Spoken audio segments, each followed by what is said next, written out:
1 Corinthiens chapitre 12, pour ce qui concerne les dons spirituels, je ne veux pas, frères, que vous soyez dans l'ignorance. Vous savez que, lorsque vous étiez païens, vous vous laissiez entraîner vers les idoles muettes, selon que vous étiez conduits.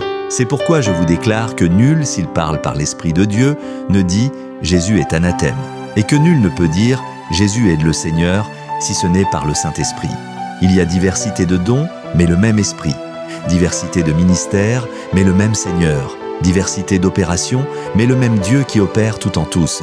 Or à chacun, la manifestation de l'Esprit est donnée pour l'utilité commune. En effet, à l'un est donné par l'Esprit une parole de sagesse, à un autre une parole de connaissance, selon le même Esprit, à un autre la foi, par le même Esprit, à un autre le don des guérisons, par le même Esprit, à un autre le don d'opérer des miracles, à un autre la prophétie, à un autre le discernement des esprits, à un autre la diversité des langues, à un autre l'interprétation des langues. Un seul et même Esprit opère toutes ces choses, les distribuant à chacun en particulier comme il veut. Car, comme le corps est un et a plusieurs membres, et comme tous les membres du corps, malgré leur nombre, ne forment qu'un seul corps, ainsi en est-il de Christ. Nous avons tous, en effet, été baptisés dans un seul esprit, pour former un seul corps, soit juif, soit grec, soit esclave, soit libre, et nous avons tous été abreuvés d'un seul esprit. Ainsi, le corps n'est pas un seul membre, mais il est formé de plusieurs membres. Si le pied disait « Parce que je ne suis pas une main, je ne suis pas du corps », ne serait-il pas du corps pour cela? Et si l'oreille disait « Parce que je ne suis pas un œil, je ne suis pas du corps », ne serait-elle pas du corps pour cela? Si tout le corps était œil, où serait l'ouïe?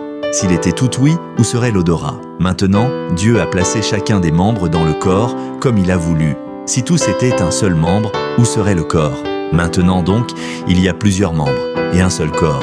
L'œil ne peut pas dire à la main « Je n'ai pas besoin de toi », ni la tête dire aux pieds « Je n'ai pas besoin de vous », mais bien plutôt, les membres du corps, qui paraissent être les plus faibles, sont nécessaires, et ceux que nous estimons être les moins honorables du corps, nous les entourons d'un plus grand honneur. Ainsi, nos membres les moins honnêtes reçoivent le plus d'honneur, tandis que ceux qui sont honnêtes n'en ont pas besoin. Dieu a disposé le corps de manière à donner plus d'honneur à ceux qui en manquaient, afin qu'il n'y ait pas de division dans le corps, mais que les membres aient également soin les uns des autres. Et si un membre souffre, tous les membres souffrent avec lui.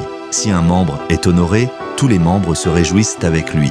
Vous êtes le corps de Christ, et vous êtes ses membres, chacun pour sa part. Et Dieu a établi dans l'Église premièrement des apôtres, secondement des prophètes, troisièmement des docteurs, ensuite ceux qui ont le don des miracles, puis ceux qui ont les dons de guérir, de secourir, de gouverner, de parler diverses langues. Tous sont-ils apôtres? Tous sont-ils prophètes? Tous sont-ils docteurs? Tous ont-ils le don des miracles? Tous ont-ils le don des guérisons? Tous parlent-ils en langue? Tous interprètent-ils? Aspirez aux dons les meilleurs. Et je vais encore vous montrer une voie par excellence.